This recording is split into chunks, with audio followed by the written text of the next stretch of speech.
Hey, welcome to Integrative Preparedness. I'm Steve Smith. I saw something on one of the news feeds today that brought up something I've been wanting to talk about for a little while. Apparently, it was a protest group in Washington. I think it was a bunch of, well, yeah, I know it was a bunch of pro-Trump demonstrators. I'm not sure if they were with any particular group or not, but pro-Trump, demonstrating, of course, for a fair vote, a fair recount, and and then there was, of course, the other side, the BLM and the Antifa and the assorted troublemakers on the other side. That apparently after and if I don't get all the details right here, it really doesn't matter because I'm going to use other examples, and it's just a kind of a segue to a major point that I want to make. But apparently, after the demonstration or whatever was over, some of the pro-Trump demonstrators, were trying to get back to their hotel, the Hay Adams, and it was about a half a block away, I guess. And that area had been cordoned off by the police. And there were apparently these, I guess, a few pro-Trumpers had been kind of separated from the main group. They had been surrounded by those who were against them, and they were trying to ask to be allowed through the police line to get to their hotel only a half a block past where the police line was, and the police didn't let them. They directed them back into the crowd. They made them go back through the crowd and around another way to where they were repeatedly assaulted by the Antifa and assorted groups around them, and this brings up a very serious situation. We saw the same in the north of Ireland when Catholic or Republican school children had to make their way through.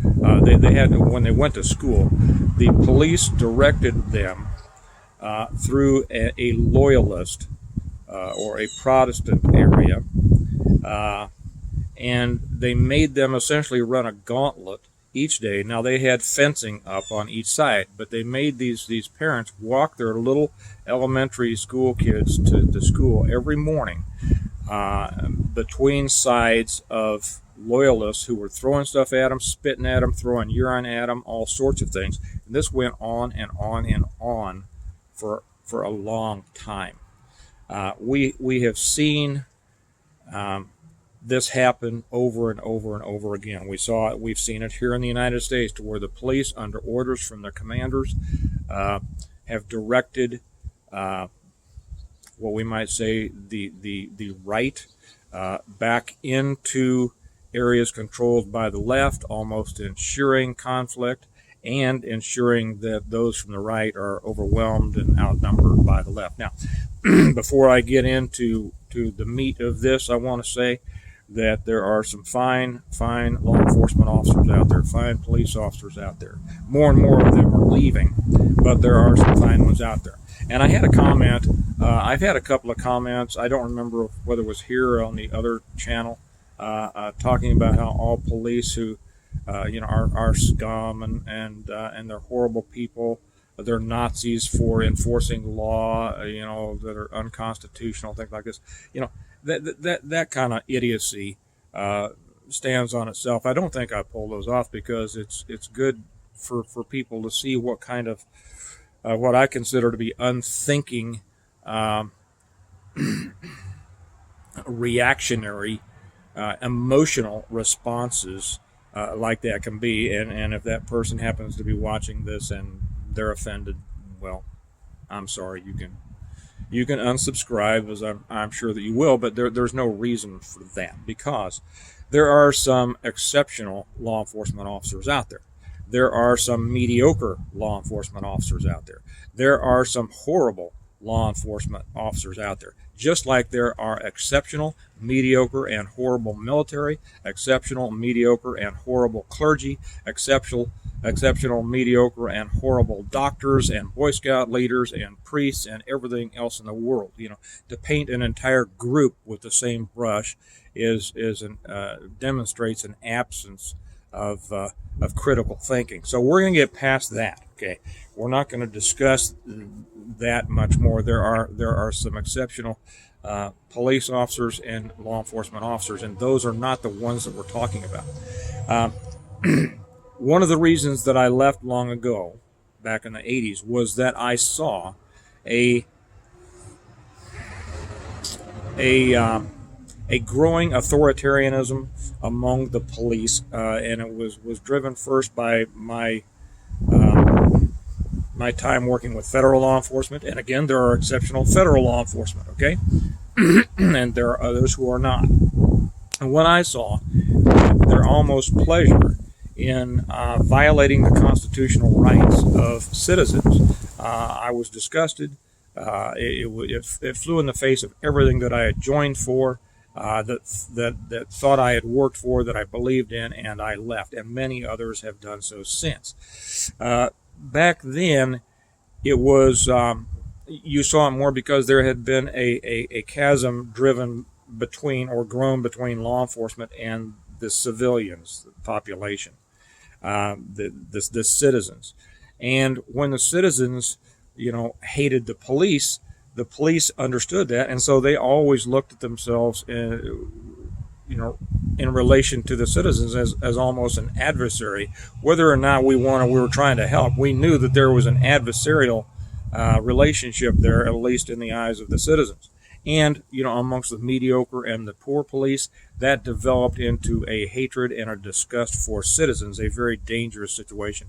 I've known people, and any of you who have been in law enforcement for any amount of time probably have, the guy that comes into the squad room at the beginning of shift and makes some statement like, okay, let's go ruin some people's day.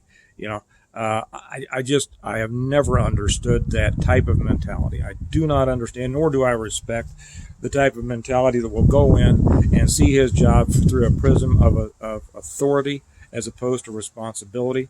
And these people are a danger. And what they do is they exacerbate that feeling of adversarialism between the police and the citizens, when there is supposed to be a feeling of service from law enforcement to the citizens. Now that doesn't happen. That went away to some extent after 9/11, and everybody wearing a uniform, overnight became a hero, and first responders and military, and thank you for your service and all this kind of stuff. So there has been a more of a cohesive and supportive feeling on the part of the population for the police than there had been before. Well, now we are seeing a reversion. I didn't mean that as a plug for my book, but it is. It's a reversion back to a sense of as these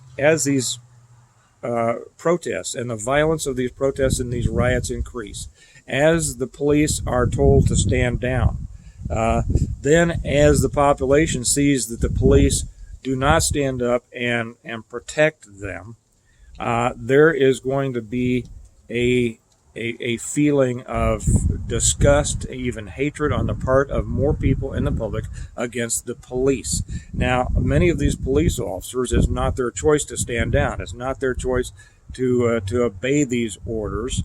Well, it is their choice to obey them, but it's not their preference to obey these orders. And it grits them, and we know that a great many of them have quit as a result of these things, but many of them are going to stay. Now, it's not the good officers that we really have to worry about, because they will either change things a little bit within their departments, or they will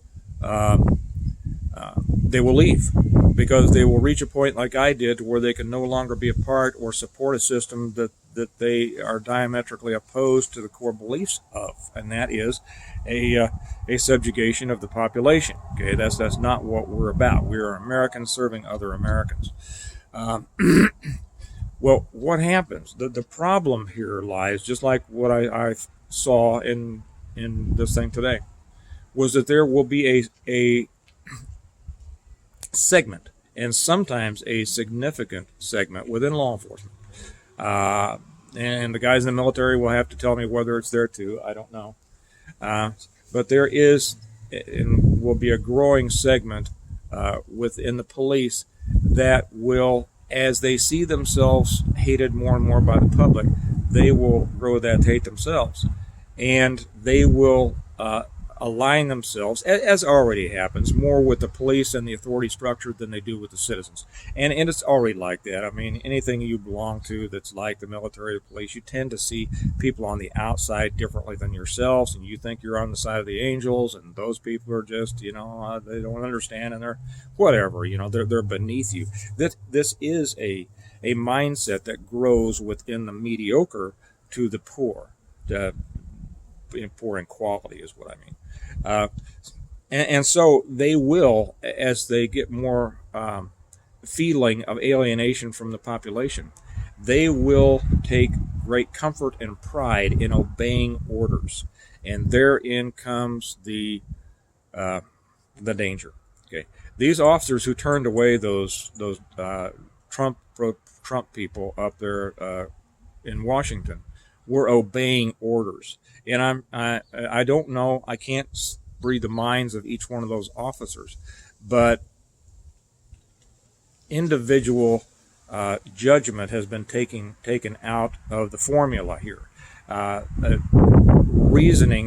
Proper reasoning would suggest that to allow those people who were under assault by others and who would be assaulted repeatedly if they had to go back through the crowd, if they thought that turning them back into that was the right thing to do, as opposed to simply allowing them to walk a half a block to their hotel, that's insanity. That is a closing down of reasoning. Okay, that is an abdication of responsible reasoning.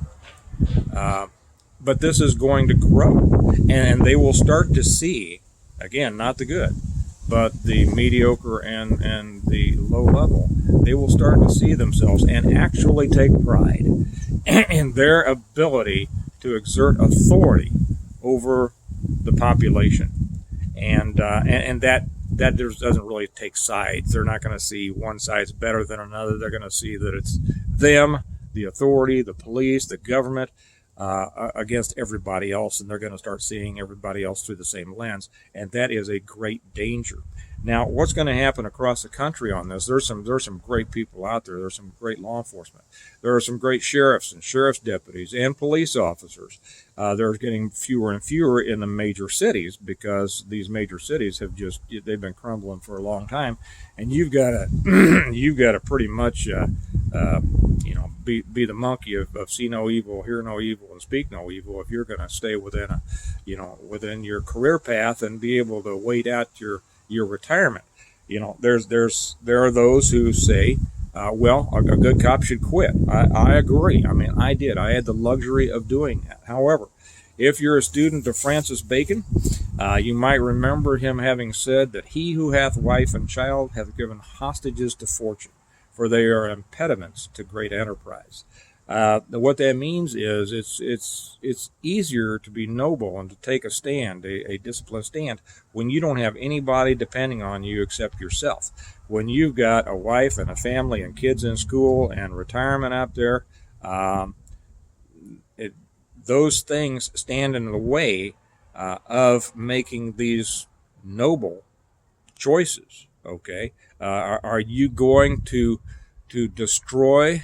Are you going to quit and lose everything and destroy the future of your family for the benefit of a population who seems to be hating you with an increasing intensity every day? Probably not. You're going to see this through a lens of the whole world is screwed up, and I'm in it for me, and I'm sticking it out, and I'm staying there, and I'm passing down the orders that are given to by the mayor and the city council and the chief of police and all this, and then he gives the orders down to the major, who gives it to the captain, who gives it to the lieutenant, who gives it to the sergeants, who go out there and give it to the patrolmen and say, okay, we are not letting anybody through this line. Okay, we are standing here, we are enforcing what the people on high said we're supposed to enforce, and so from that comes the old Nuremberg defense of I was only following orders. That's the danger as these things continue to bubble up, and that is a discontent and increasing hatred for the police on one side, and increasing disgust and mistrust for the police on the other side, and a feeling on the part of the police that they are hated, mistrusted, and all that. And so what the heck, it's us against all the rest of them. Okay, that is the danger here. That is the problem. And so, as people, and this kind of folds into something else that I was going to make, and that was, if gun confiscation comes around, people say, well, the police aren't going to do it. They're one of us. Well, there are going to be some exceptional police and sheriffs and deputies and all that who won't, carry out gun confiscation or anything else that comes down the pike. The problem is there are a lot who will. Okay, and we have to realize that. We have to stop painting everything with the same brush and realize that any group is made up of disparate types of people. Disparate meaning different. They are different, and you can't say that law enforcement is going to act one way. Okay, military is going to act one way. It's not going to happen. You have people in there who are in it for different reasons, who have different belief systems, who have different agendas themselves, and many of whom do not necessarily share the same political views that you do, and it can be surprising when you realize that. So anyway, the point here is that, and how does this figure into preparedness? Well, the first part of preparedness is an understanding of the situation, and we have to understand that situation and be prepared to insulate ourselves from it and to be able to protect ourselves when we have to. But also, as I'm talking about more over on American Reversion, we have to fight to influence those within the system that we still have a chance to influence. The more that we can influence there, the more that we can make the police see themselves as a part of our communities, the better it's going to be for us and for them. Okay, the better we understand what's coming down the pike, the better we're able to prepare for it, and then the better we're able to deal with it. So the danger that I see coming here is this growing, what I project to be a growing feeling of pride in obedience. That and I knew cops like this. I don't worry about politics. I don't think about politics. I do my job. I'm obedient to whatever, the law, the directives, whatever. Okay, I'm going to do this. So think about that today. We're going to see this happen more and more often, I think. Keep yourself safe, and remember that we prepare well today in order to live well tomorrow, and